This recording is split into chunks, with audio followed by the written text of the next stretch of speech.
Salut à tous et bon retour sur la chaîne qui parle de Stranger Things toute l'année, et à force je pourrais même dire tous les dimanches. Alors on est toujours en plein tournage pour cette saison 4, d'ailleurs ça devrait encore durer quelques semaines, on peut même parler de mois. Alors aujourd'hui on n'a pas forcément de nouvelles photos, mais surtout des infos. Si vous voulez des photos de tournage, je vous laisse vous référer aux 2-3 dernières vidéos. Donc des infos surtout par rapport à Guyton, à Sean Levy, aussi des rumeurs par rapport à Finn Wolfhard et son personnage de Mike du coup. On va quand même revenir sur ce jour de fête. En effet, je le rappelle, cette semaine, vendredi dernier, le 6 novembre, c'était la célébration annuelle du Stranger Things Day. Alors, est-ce qu'on a eu des petites exclus pour l'occasion? Bref, on fait le point sur toutes les nouvelles choses à savoir maintenant.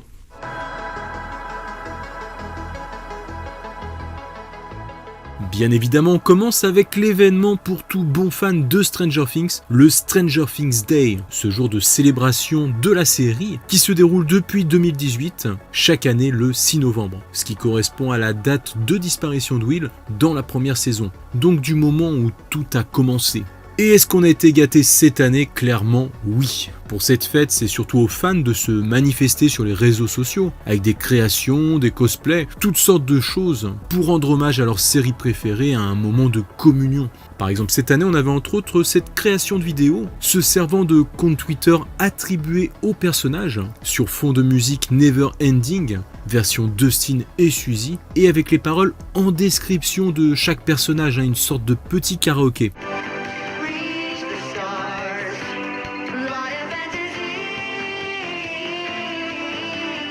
Bon, hélas, avec les histoires de droits de YouTube, je peux pas vous en passer plus. De mon côté, je m'étais encore tapé un petit délire avec l'appli Reface sur Instagram.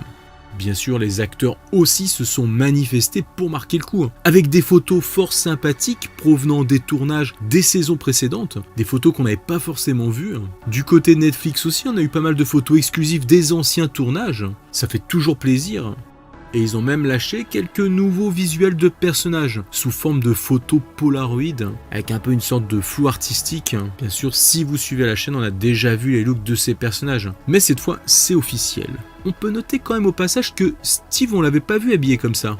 Ouais, je sais, on voit pas grand chose. En revanche, on peut se dire que si Joe Keery a été photographié pendant la même session que les autres acteurs, avec entre autres Caleb sous ce chapiteau, et je pense que tout ça a été fait le même jour, du coup on peut peut-être se dire que finalement, Joe faisait partie du tournage dans la forêt, donc Steve était probablement bien parti en baroude. D'ailleurs on appréciera au passage niveau fringue, look baroudeur, j'ai hâte de voir ça.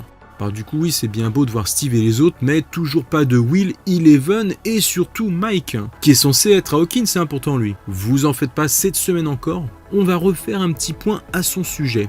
Alors enfin, la veille du Stranger Things Day, ceux qui me suivent sur Instagram le savent, j'avais lancé une sorte de petite alerte. Est-ce qu'on allait avoir un petit plus de la part de la prod en ce jour spécial? Un moyen de rappeler que la série est toujours active et nous prépare encore des surprises. Et oui, en plat de résistance pour cette occasion, on a pu découvrir un nouveau visuel qu'on avait pu entrevoir sur le t-shirt de Dustin et qui serait le nom du premier épisode de la saison 4 justement. Ainsi, on a eu l'image du logo du Hellfire Club. Voilà, c'est net, on peut pleinement l'apprécier maintenant. Une image probablement réalisée par Kyle Lambert, qui réalise les affiches déjà cultes de la série. On remarque que c'est clairement une sorte de blason, type Donjons et Dragons, avec les dés multifaces, les différentes armes qui évoquent des guerriers, et puis cette sorte de tête de diable, de triton diabolique, peut-être à cause de ses oreilles. Alors est-ce que ça veut dire que ce Hellfire Club qu'on verra maintenant très probablement dans la prochaine saison sera un club de jeux de rôle? C'est fort possible, du moins au départ. Après on ne l'oublie pas, le Hellfire Club c'est aussi un clin d'œil aux comics. En tout cas, maintenant, on peut déjà se dire deux choses. Il y aura probablement des nouveaux protagonistes qui vont rejoindre ou peut-être créer ce club. Peut-être un certain métalleux qui portait un t-shirt Hellfire Club et qui est un peu décrit aussi comme un nerd apparemment. Donc pour le coup, ça collerait bien. Et ça ne m'étonnerait pas d'ailleurs que Dustin soit quand même l'un des fondateurs, probablement le président, à l'image de Guyton ici en porte-étendard du drapeau. Et ce Hellfire Club se trouvera à coup sûr impliqué avec ses membres dans cette nouvelle intrigue de la saison 4. D'ailleurs, s'ils ont un drapeau comme ça, c'est peut-être pour mettre quelque part, donc ça nous ramène à penser qu'ils auront peut-être un QG. Allez, dernière info du Stranger Things Day, le dessert d'une journée généreuse en news, faut le reconnaître. 16 extraits vidéo, là c'est sûr, on voit un plateau de jeu de rôle, Est-ce que c'est Donjons et Dragons peut-être, ou peut-être un nouveau jeu du Hellfire Club? Toujours est-il que le dé termine sa course sur le 11, le 11. Et ouais, forcément, n'oublions pas qui est au centre de toute cette aventure. Ces extraits semblent provenir d'un écran qui a été filmé, on voit des reflets. Est-ce que c'est une façon de nous dire qu'ils sont en train de préparer quelque chose? Des images de tournage provenant du moniteur? Peut-être même un teaser en préparation, histoire de nous présenter l'ambiance de cette saison 4, comme il l'avait fait avec le Starcourt Mall pour la saison 3. Perso, je pense, j'aimerais que ce soit ça le message. On aura de toute façon quelque chose prochainement. Et peut-être qu'il y aura entre autres ces images.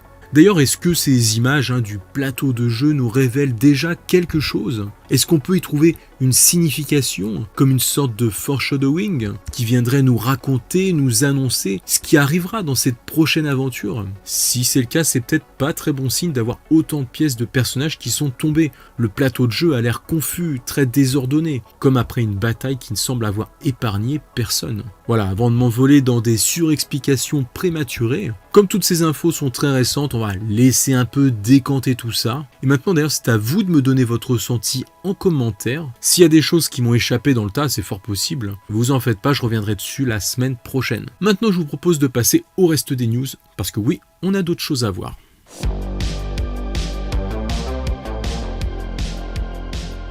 On remet à présent des petites pincettes, prudence, mais donc il semblerait que ça se confirme pour Finn Wolfhard, qui reprendrait apparemment le tournage en même temps que Noah et Millie. Et ça devrait se passer au Nouveau-Mexique d'ici le mois prochain. Donc voilà, vous avez compris l'idée, ça vient un peu plus confirmer que le personnage de Mike serait sans doute au moment où on reprend l'histoire, en visite chez les Byers et puis Eleven du coup. Et aussi que ces derniers vivraient bien dans le sud-ouest des États-Unis maintenant. Ainsi, ça viendrait confirmer pourquoi on ne voit pas Mike avec ses amis dans ce qui serait Hawkins. En tout cas, c'est ce qui circule sur les réseaux en ce moment.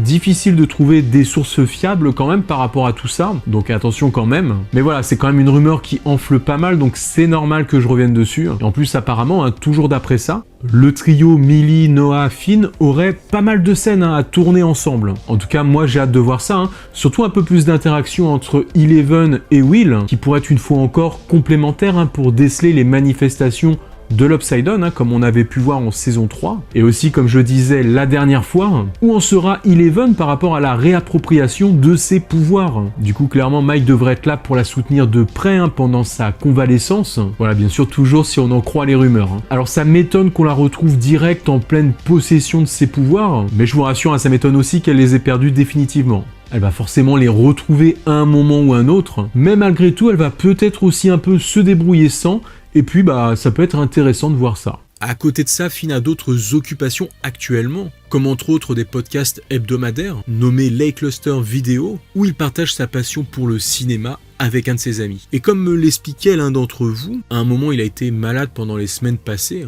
et n'a pas pu enregistrer. Rien de grave au passage. En tout cas, s'il avait été en parallèle sur le tournage, ça aurait pu être aussi une explication pour laquelle on ne l'avait pas vu. Voilà, en ce moment je prends vraiment le moindre indice concernant Finn. N'hésitez pas à m'envoyer des liens à des choses que vous pouvez trouver sur lui.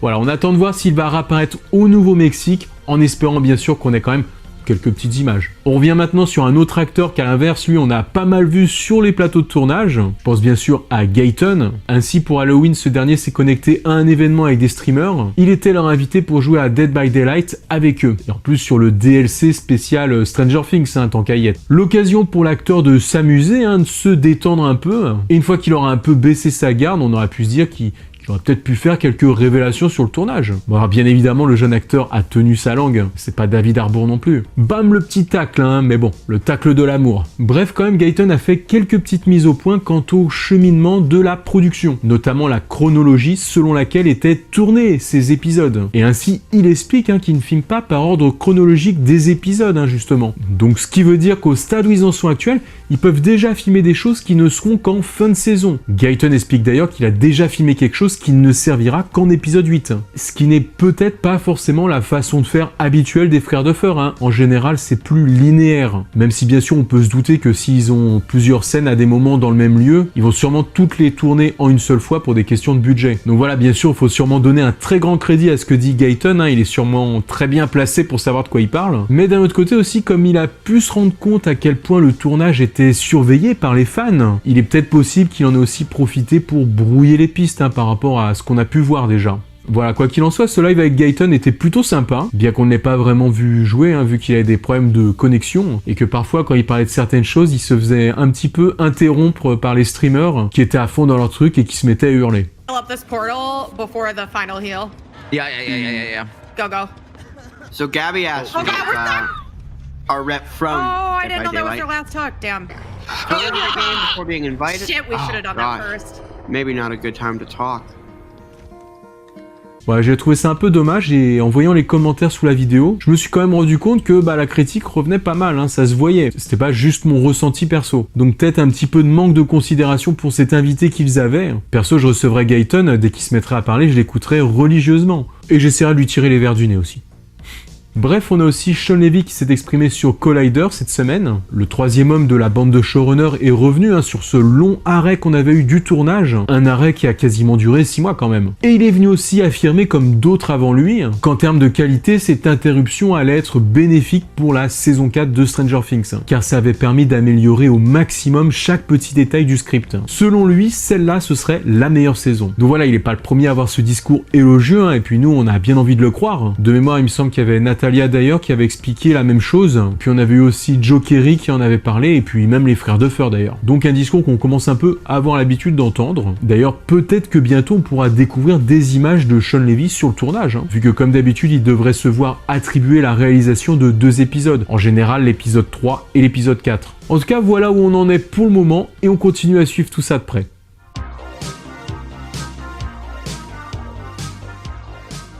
Niveau merch, cette semaine, on a été plutôt gâtés, en particulier avec le Stranger Things Day, qui semble avoir été le coup de feu pour que les partenaires communiquent sur leur nouveau visuel, et en particulier sur ce logo du Hellfire Club. Lego en a profité pour lancer une vidéo fort sympathique sur le sujet et rappeler qu'ils étaient en possession de la licence Stranger Things aussi, pour nous proposer sans doute des nouvelles choses. D'ailleurs, en passant, ils ont aussi sorti le véhicule Lego de Ghostbusters, l'Ecto One, version Ghostbusters, l'héritage, le film où jouera Finn Wolfhard. À côté de ça, on a pas mal de nouveaux accessoires, de nouveaux vêtements qui ont synchronisé leur communication avec ce jour stratégique.